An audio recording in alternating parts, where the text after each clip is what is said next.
Good morning po! Welcome po ulit sa aking channel, Living Alone in Brunei Darussalam bilang isang sales lady ng mga gold jewelry. Ngayong araw po ay dadalhin ko kayo sa aking trabaho. Alas 9:30 po ng umaga ay kailangan na nating umalis papunta sa aking work kasi mga 5 minuto din po na paglalakad ang gagawin bago tayo makarating sa aking workplace. Dito nga po pala ako nagtatrabaho sa Kampung Kiulap. Ang mall na pangalan ng aking pinagtatrabahuan ay Seri Kiulap Mall. Pero ngayon po iba na ang pangalan, Avenue Mall na po kasi iba na po ang nagmamay-ari. Ito nga po pala ang aking workplace. Welcome to my workplace.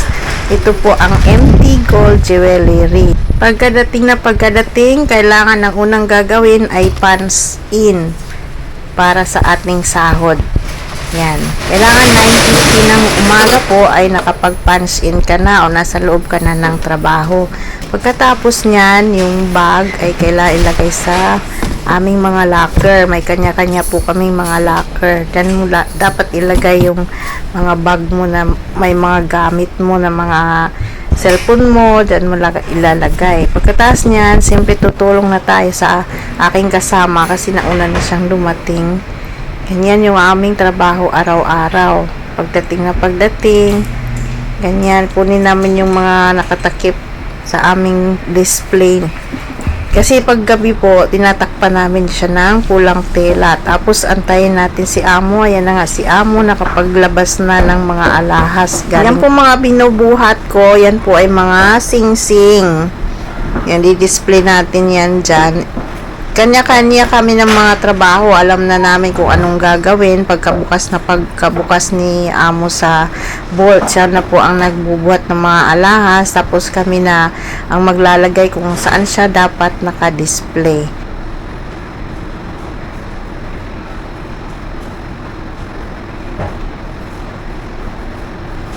Pagkatapos naman naming mailipat yung mga kailangan na ilipat dito, kung ano yung dapat i-display, ayan, kailangan na naman natin siyang ilagay dito sa mga display rack niya. So, buhatin natin isa-isa. Yan po ay mga sing-sing po yung aking mga nilalagay din i-display.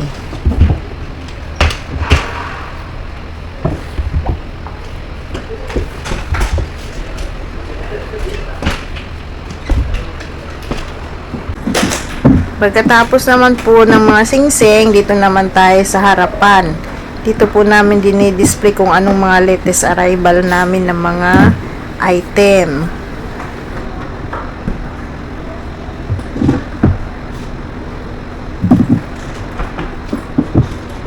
Ito po yung trabaho ko araw-araw. Dito po ako na side, naka-assign. So, yan araw-araw ang aking routine.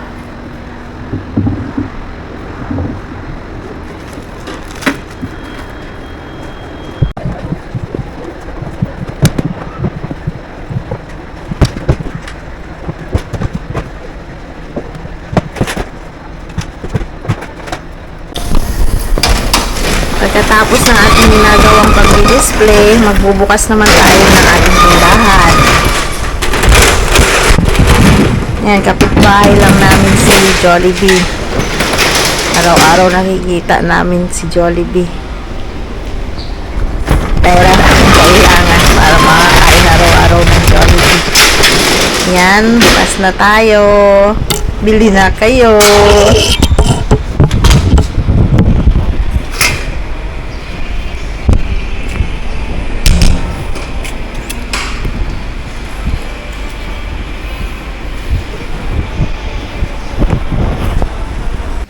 Yun, pagkatapos naman nating buksan ang tindahan ay magmamap naman tayo.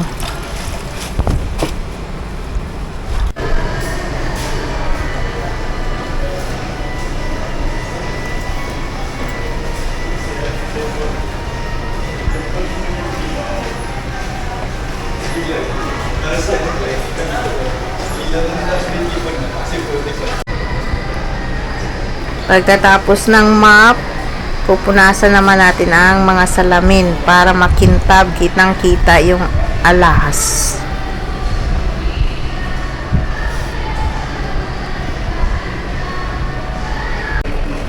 Pagkatapos ng ating pagmamap at pagpupunas ng mga salamin, mag-check stock na naman tayo.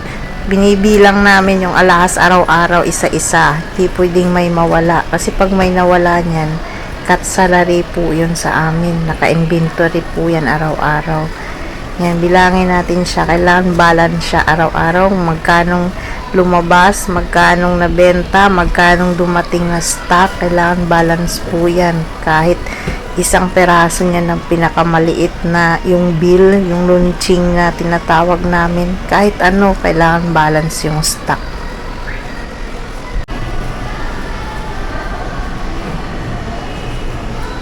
Okay guys, antay na lang tayo ng customer.